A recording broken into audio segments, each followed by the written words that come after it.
C'est un drame douloureux qu'ont déjà vécu de nombreuses familles, la disparition du jour au lendemain d'un de leurs proches. Une femme a décidé de fonder sa société de recherche pour leur venir en aide. Marie-Laure Bonnemain et Patrick Delporte sont allés à sa rencontre. Marie-Pierre Thiémons connaissait son père à travers cette seule photo. Abandonnée avant sa naissance, elle a voulu il y a 16 ans le retrouver. Mais les démarches complexes l'ont vite découragée. En 2002, elle s'adresse à une enquêtrice qui localise son père en moins d'une année.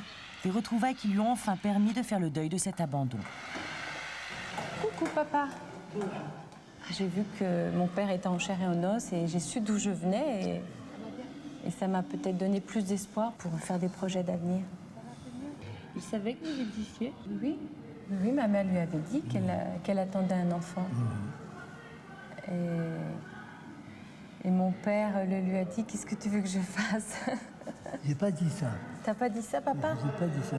L'enquêtrice en question, Patricia Faguet, a retrouvé de nombreuses personnes, comme le père de cette femme. Cette ancienne journaliste de l'émission Perdue de vue a toujours aimé chercher et retrouver les disparus. Elle a donc créé sa propre société. Tous ses clients ont des histoires personnelles extraordinaires, sous fond d'abandon ou d'accouchement sous X. Elle commence la plupart du temps ses enquêtes avec un minimum d'informations. J'ai même pas un nom de famille parfois. Donc je démarre de la moindre information. Je tire sur chaque ficelle en fait. J'utilise toutes les infos que j'ai. Un nom, un prénom, une vieille adresse, un dernier emploi, même une histoire qui a 40, 60 ans. Et après chaque information va conduire à une autre information. Il va me conduire jusqu'à la personne.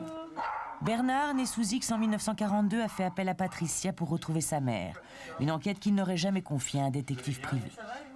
Il n'y a pas ce côté un peu agressif et caché des détectives privés, un petit peu...